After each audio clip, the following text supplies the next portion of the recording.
Welcome to Read Your Channel, the English Reading Rescuers Avenue of SDO Urdaneta City. Hi! Good day everyone! I am teacher Urdaneta and I am here to help you develop your reading skills in a creative way.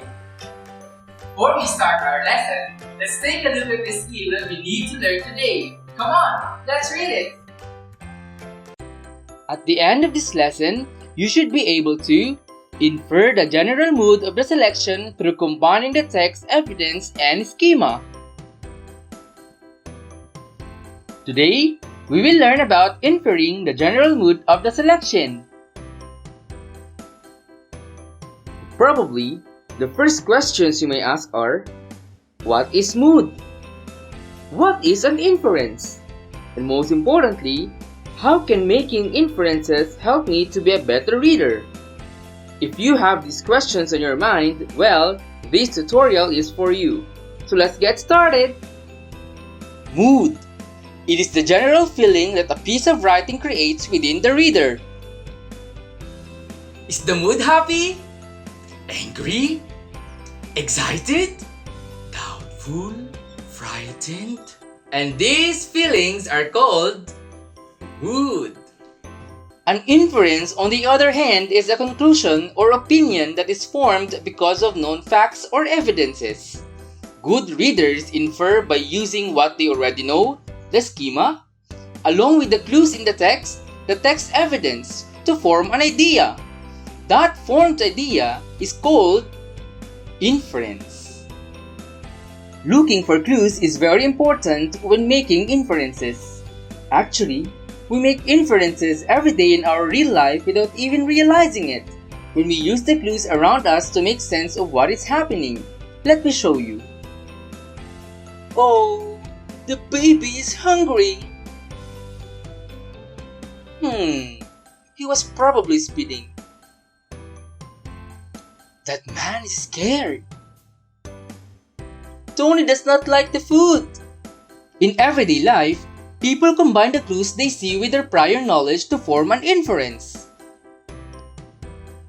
Now, what inference can you make if you walk into this place? Well, for me, I can see party hats. Wow! I can also see presents. I see happy children. And I see a cake with a candle. And these are all clues. With that, I can tell that she is having a birthday party. Using these clues, my prior knowledge tells me that the birthday girl is the one who will blow up the candles. My idea or inference is that she is happily having a birthday party. Yay! That's right! That is how easy to look for clues and make inference in real life. But how can we make inferences when we read? The same principle can also be applied when we read a text or a selection. Let me show you. When we read, we need to use the same steps our brain automatically takes when we make an inference. What is the mood of the selection? It's cold here. Don't leave me alone, please, cried the little girl. A. Angry. B. Frightened. C. Contented. Or D. Happy. And for you to make an inference, you must first look for clues. The clues are found in the text as text evidence. Then, you add what you already know, your schema, to the situation at hand. Finally, you put everything together to form an idea or make an inference. In this example, I can see clues. The words cold and alone. These are text evidences. Now, I will combine the clues with my prior knowledge that when I feel alone and cold, I feel frightened. Aha! We got the mood! The little girl must be frightened. Let's see if we made a correct inference. Yay! We got it right! Inferring the general mood of a selection is very easy, isn't it? Now, let's try this another example. It was Helen's birthday and Marina gave her a box with yellow ribbons. She said, "Thank you, Marina, for this beautiful gift." What is the general mood of the selection? A. Joyful and happy. B. Scared and shocked. C. Helpful and honest. Or D. Disgusted and disappointed. In this example, is the mood happy? Does it show anger? Let's examine it. I can see the text evidence, birthday, and gift. Now, I will add the clues with what I already know. My prior knowledge tells me that when someone gave me a gift, I must be joyful and happy. My idea or inference is that Helen is joyful and happy. Let's check it out if our inference is correct.